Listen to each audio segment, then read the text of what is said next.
2024 లేదా 25లో డిగ్రీ లేదా బీటెక్ చదివారా? సాఫ్ట్‌వేర్ జాబ్ కోసం ఎదురు చూస్తున్నారా? అయితే కోడ్ జ్ఞాన్ 100 డేస్ కోర్సులో చేరండి. జాబ్ సాధించండి. నమస్కారం, వెల్కమ్ టు సుమన్ టీవీ. నేను మీ యాంకర్ సిరి. రూపాయి వాల్యూ తగ్గితే మన జోబులు ఖాళీ అయ్యే అవకాశం ఉందంటారా? సో దీని ఇంపాక్ట్ కామన్ మ్యాన్ మీద ఏ విధంగా ఉంటుంది? వీటి గురించి క్లియర్గా ఇన్ఫర్మేషన్ ఇవ్వడానికి మనతో పాటు ఉన్నారు హైకోర్టు అడ్వకేట్ అలగిరి రవీంద్రనాథ్ గారు. అడిగి తెలుసుకునే ప్రయత్నం చేద్దాం. నమస్కారం సార్. నమస్తే అండి సిరి గారు. డాలర్తో పోలిస్తే రూపాయి వాల్యూ ఇంతలా తగ్గడానికి గల కారణాలేంటి? ఇలా తగ్గడం వల్ల రూపాయి వాల్యూ ఎప్పుడైతే తగ్గుతుందో కామన్ మ్యాన్కి ఏ రకంగా ఇంపాక్ట్ చేసే అవకాశం ఉందంటారు? అండ్ ఎస్పెషల్లీ మనం యూజ్ చేసే నిత్యావసరాల వస్తువులైనా, పెట్రోల్ అయినా అండ్ చదువుకు సంబంధించి ధరలు అనేవి పెరిగే అవకాశాలు ఉన్నాయంటారా? ఎలా ఉండబోతుంది? రోజు రోజుకి డాలర్ వాల్యూ స్ట్రాంగ్ అవ్వడం, రూపీ వాల్యూ రోజు రోజుకి తగ్గిపోవడం, ఇటీవల కాలంలో మనం చూసినట్లయితే ఈ మార్పులు రొటీన్ లైఫ్ మీద చాలా డైరెక్ట్గా ఇండైరెక్ట్గా ప్రభావాన్ని అయితే చూపిస్తున్నాయి. ఈ వీడియో చూస్తున్నటువంటి మన ఎవరైతే ఆడియన్స్ ఉన్నారో వాళ్ళందరికీ నేను చెప్పేది ఒకటే, ఎక్కడో డాలర్ పెరిగితే నాకేంటండి నష్టం, నాకేం లాభం, నేను బాగానే సంపాదించుకుంటున్నాను కదా, నాకు ఈరోజు ఆహారం, నా తిండి గింజలు ఏదైతే ఉన్నాయో, నా ఫుడ్డు, నా షెల్టరు, నా క్లాత్, నా లగ్జరీస్ లైఫ్ నాకు బాగానే ఉంది కదా, నాకు దీని మీద పెద్ద ఇంపాక్ట్ ఏముంటుందండి, అది ఎవరికో సంబంధించింది, అది ఏమి కేవలం ఇంటర్నేషనల్ ట్రేడింగ్ చేసుకునే వాళ్ళు తప్పించి నాకు దీనిపైన పెద్దగా ప్రభావం ఉండదు కదా అని చాలామంది అనుకునే మహానుభావులు కూడా ఇప్పటికి కూడా నాకు అప్పుడప్పుడు కనిపిస్తుంటారు. గుర్తుపెట్టుకోండి, ఎప్పుడైతే డాలర్ వాల్యూ స్ట్రాంగ్ అవుతూ రూపీ వాల్యూ తగ్గిపోతుంటే మీకు తెలియకుండానే మీ కిచెన్ పైన, అదేవిధంగా మీరు పర్చేజ్ చేస్తున్న ప్రతి ఐటెం మీద కూడా ఇంపాక్ట్ చూపిస్తూ ఉంటుంది.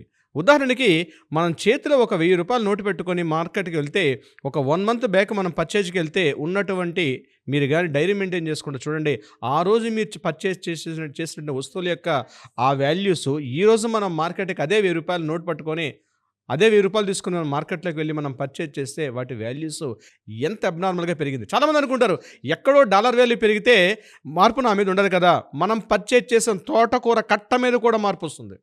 ఎగ్జాక్ట్లీ, మనం పర్చేజ్ చేసిన కరివేపాకు, కొత్తిమీర మీద కూడా ఇంపాక్ట్ చూపిస్తుంటుంది. ఎగ్జాక్ట్లీ, మీరు ఉంటుంది కరెక్టే.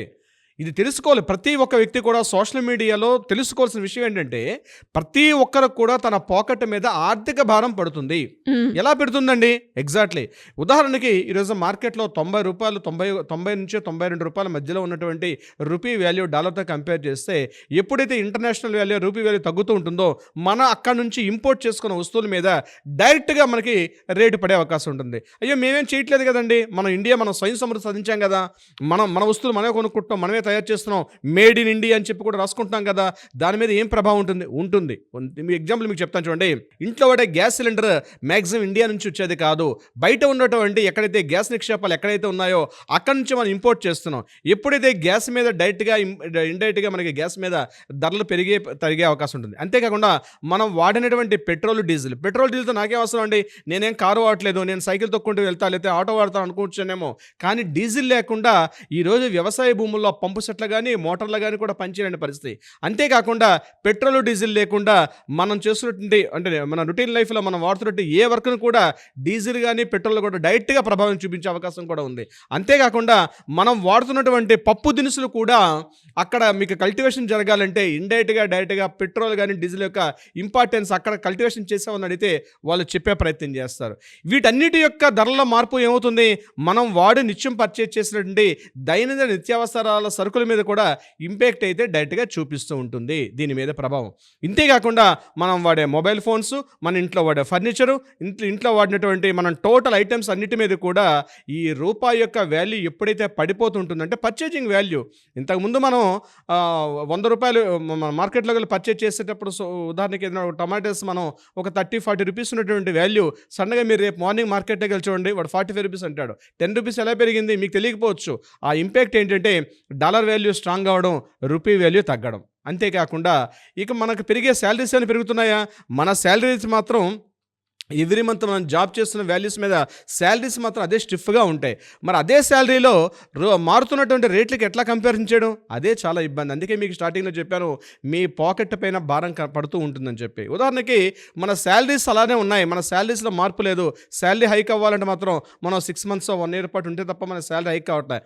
కానీ డైలీ రొటీన్ లైఫ్లో, అందుకే మీకు మనం ప్రీవియస్ కొన్ని వీడియోస్లో కూడా మనం మాట్లాడుకోవడం జరిగింది, మనకి ప్రతి నెల మనం కట్టుకోవాల్సిన ఈఎంఐ ఖర్చులు, ఈవెన్ దో మనం ఫోన్ కొనాలంటే కూడా ఈఎంఐ ఈఎంఐ, ఇంట్లో మనం బైక్ కొనాలనుకున్నా ఈఎంఐ, ఇంట్లో రిఫ్రిజిరేటర్ కొనుక్కోవాలనుకున్నా ఈఎంఐ, ప్రతిదానికి ఈఎంఐ వెసులుబాటు వచ్చేసింది. నువ్వు దేనికయ్యా పని చేస్తున్నావు, నువ్వు దేనికయ్యా వర్క్ చేస్తున్నావు అంటే నా ఈఎంఐలు కట్టుకోవడం కోసమే పని చేస్తున్నావు అన్న పరిస్థితి ఉంది.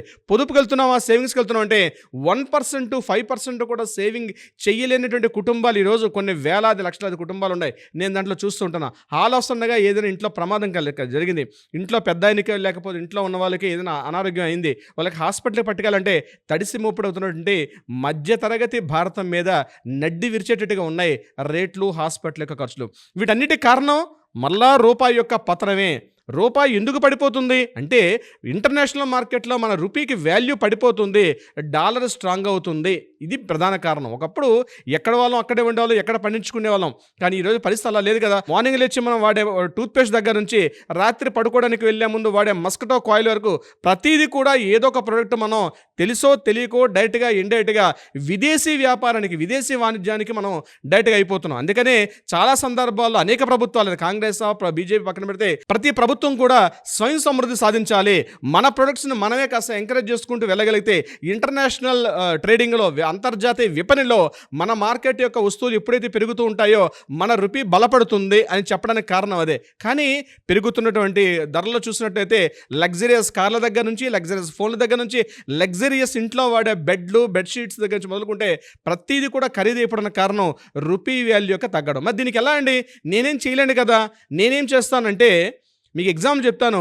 మనం వాడే వస్తువుల యొక్క వాడకాన్ని తగ్గించుకుంటూ వెళ్ళగలిగితే, పొదుపు చేసుకోగలిగితే, ఉన్నంతలో తగ్గించుకోగలిగితే డెఫినెట్గా అది ఓవర్ నైట్ మనకి ఇంపాక్ట్ కాకపోయినా తప్పనిసరిగా మార్పు వస్తుంది. దీని మీద reserve bank of India repo rate తగ్గించడం, పెంచడం, ఇన్ఫ్లేషన్ తగ్గించే ప్రయత్నం మీద రిజర్వ్ బ్యాంక్ ఆఫ్ ఇండియా అనేక రకాల ప్రయత్నాలు చేస్తూ ఉంటుంది. ప్రతిరోజు మీరు ఎప్పుడైనా బిజినెస్ కాలమ్స్ చూసినట్టయితే ఈరోజు రెపో రేట్ తగ్గిందని, అదేవిధంగా మీకు హౌసింగ్ లోన్స్ యొక్క వడ్డీ రేట్లు పెంచామని, తగ్గించామని. ఇదంతా కారణం ఏంటంటే భారతదేశంలో ఉన్నటువంటి ఏదైతే వాల్యూ ఉంటుందో వాల్యూస్ని స్టేబుల్గా ఉంచడం కోసం చెప్పి ప్రభుత్వాలు అనేక ప్రయత్నాలు చేస్తుంటాయి. అది వ్యక్తి అయినా వ్యవస్థ అయినా మనం వాటిని ఆదర్శంగా తీసుకోగలిగితే, మన ఖర్చులను కాస్త తగ్గించుకోగలిగితే డెఫినెట్గా డాలర్ యొక్క ప్రభావం తగ్గుతుంది, రూపీ యొక్క వాల్యూ పెరిగే అవకాశం కూడా ఉంటుంది.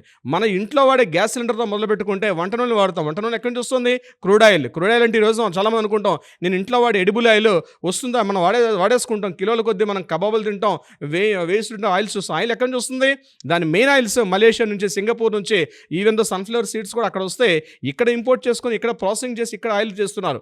సో ఇవన్నీ కూడా మనం డైరెక్ట్గా ఇండైరెక్ట్గా మనం ఈ వీటన్నిటిని కూడా విదేశమే డిపెండ్ అవుతున్నాం కాబట్టి ఈ వాల్యూస్ పెరుగుదలకు కారణం అవుతుంది. సో ఏదేమైనప్పుడు కూడా ఇది అంత కరెక్ట్ అయింది. ఇక్కడ తొందరలోనే ఈరోజు నాకు తెలిసి ఇప్పుడు మనం మాట్లాడుకున్న సమయానికి నేను వస్తూ చూసాను 92 రూపీస్ ఉంది డాలర్ వాల్యూ. ఆ తొందరలోనే 100 రూపీస్కి రీచ్ అవకాశం ఉంటుంది.